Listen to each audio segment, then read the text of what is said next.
Assalamualaikum warahmatullahi wabarakatuh. Perkenalkan, nama saya Safra Safitri dengan NIM 1202220045 dari kelas RC.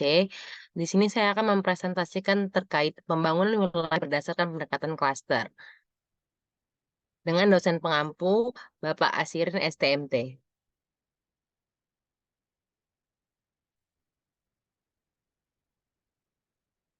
Adapun outline dari pembahasannya yaitu adalah yang pertama, latar belakang kemunculan awal teori kompetitif dan klaster. Yang kedua, faktor penentu keunggulan dan ruang lingkup kompetitif wilayah. Yang ketiga, ada klaster keunggulan kompetitif industri hayati di masa Massachusetts. Dan yang keempat, ada komposisi klaster di Amerika Serikat dan fungsi mempengaruhi persaingan. Yang kelima, ada peran klaster dalam peningkatan produktivitas, inovasi dan formasi bisnis baru. Yang keenam ada strategi pembangunan regional dan peran pemerintah. Yang ketujuh ada kebijakan. Yang kedelapan ada karakteristik dan kritik klaster. Yang pertama yaitu latar belakang awal kemunculan dari teori kompetitif dan klaster. Eh, Teori kompetitif dan klaster dimunculkan oleh Michael Egan Porter. Menurut Michael Egan Porter, tujuan dari pengembangan konsep peran dan dinamika konsentrasi geografis atau klaster industri dalam ekonomi nasional dan kontribusinya terhadap pertumbuhan produktivitas dan daya saing perdagangan. Yang mendasarinya adanya teori ini, dari Porter sendiri melihat dari pertumbuhan ekonomi Amerika Serikat dari tahun 1990 sampai 2018. Pertumbuhan ekonomi Amerika Serikat tahun 2018 sebesar 2,9% atau meningkat dibandingkan tahun-tahun sebelumnya yaitu 2,2%. Sejak tahun 1990 hingga tahun 2018 pertumbuhan ekonomi Amerika Serikat merosot pada tahun 2009 yaitu sampai di minus 2,5%.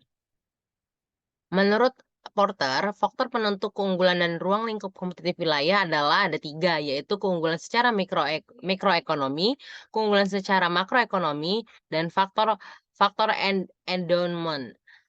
Adapun keunggulan secara mikroekonomi yang pertama adalah dampaknya kualitas lingkungan dan iklim bisnis, terjadi pengembangan klaster, lalu ada kecanggihan strategi dan operasional perusahaan.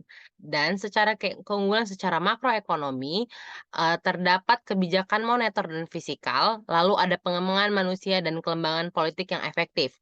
Lalu ada faktor dari endowment-nya, yaitu sumber daya yang telah dimiliki oleh suatu wilayah. Dan arah pengembangan wilayahnya yaitu pembangunan berfokus pada keunggulan kompetitif bukan penciptaan lapangan kerja, lalu pembangunan kekuatan yang ada saat ini yang potensial untuk dikembangkan, lalu pembangunan dengan prioritas dan urutan sequence, dan pengembangan berbasis klaster yang mencerminkan inti dari pendorong terciptanya lapangan kerja dan upah, lalu ada pengembangan strategi pembangunan daripada daftar tindakan, lalu ada pembangunan berdasarkan data bukan politik atau pemikiran penuh harapan semata. Adapun klaster keunggulan kompetitif industri hayati di Massachusetts adalah yang pertama, dari produk kesehatan dan kecantikan, itu didistribusikan melalui rumah sakit pendidikan dan spesialis. Lalu, ada penyediaan instrumen bedah, peralatan medis, penyediaan peralatan dokter gigi, barang-barang optalmik, peralatan diagnosa, dan kontainer. Setelah itu, didistribusikan ke rumah sakit pendidikan dan spesialis. Lalu, menghasilkan produk kesehatan dan kecantikan. Dari produk kesehatan kecantikan itu akan dikembangkan lagi menjadi spesialis jasa bisnis bank, akuntan hukum, spesialis perusahaan modal beresiko, dan spesialis penyediaan jasa dan riset seperti laboratorium dan klinik. Setelah di riset, klaster instrumen analisis akan dikembangkan oleh lembaga pendidikan tinggi yaitu Harvard, MIT, Tufts, Boston, dan UMass. Itu merupakan organisasi riset yang melakukan klaster instrumen analisis. Adapun komposisi klaster di Amerika Serikat dan fungsi mempengaruhi persaingan. Komposisi klaster di Amerika Serikat terbagi menjadi dua, yaitu klaster global dan klaster lokal, dan didominasi oleh klaster lokal.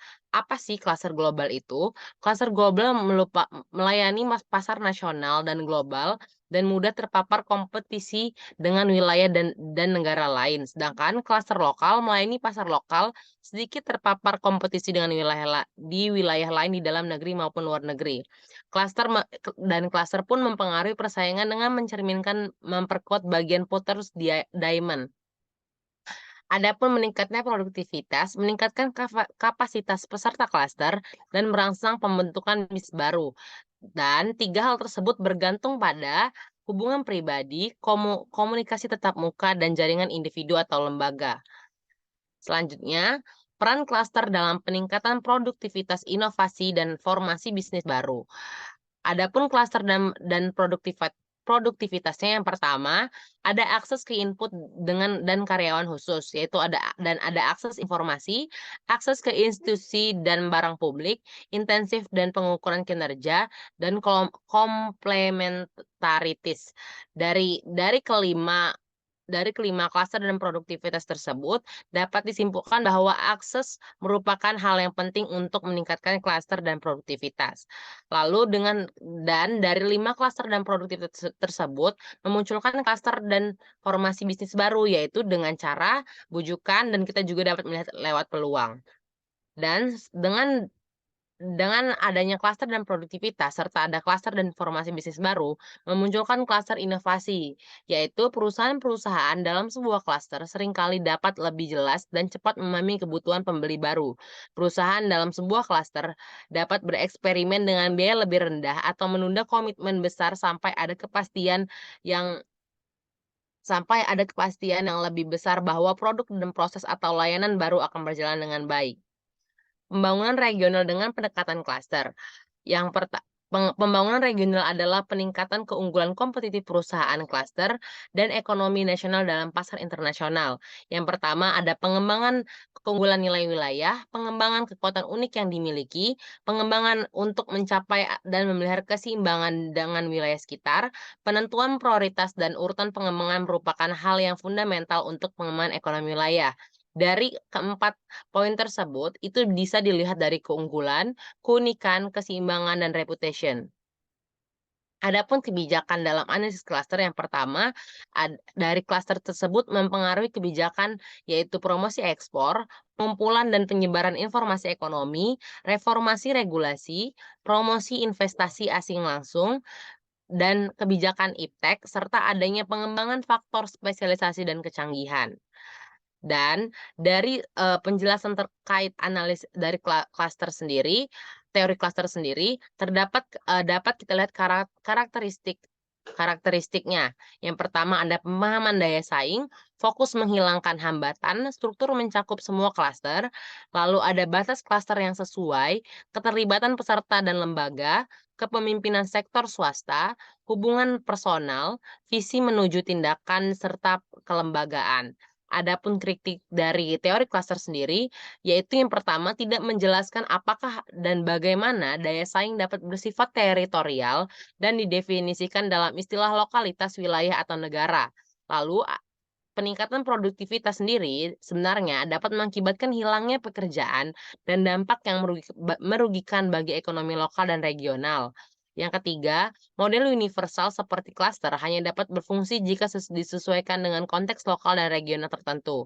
Peningkatan Porter pada gagasan persaingan dan daya saing yang berorientasi pada perusahaan dan industri telah dipertanyakan dalam kaitannya dengan pembangunan lokal dan regional.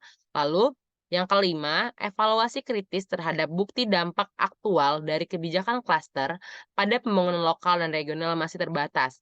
Dapat disimpulkan bahwa teori klaster sendiri masih mempunyai kekurangan-kekurangan dan mungkin belum bisa digunakan di dalam negara berkembang.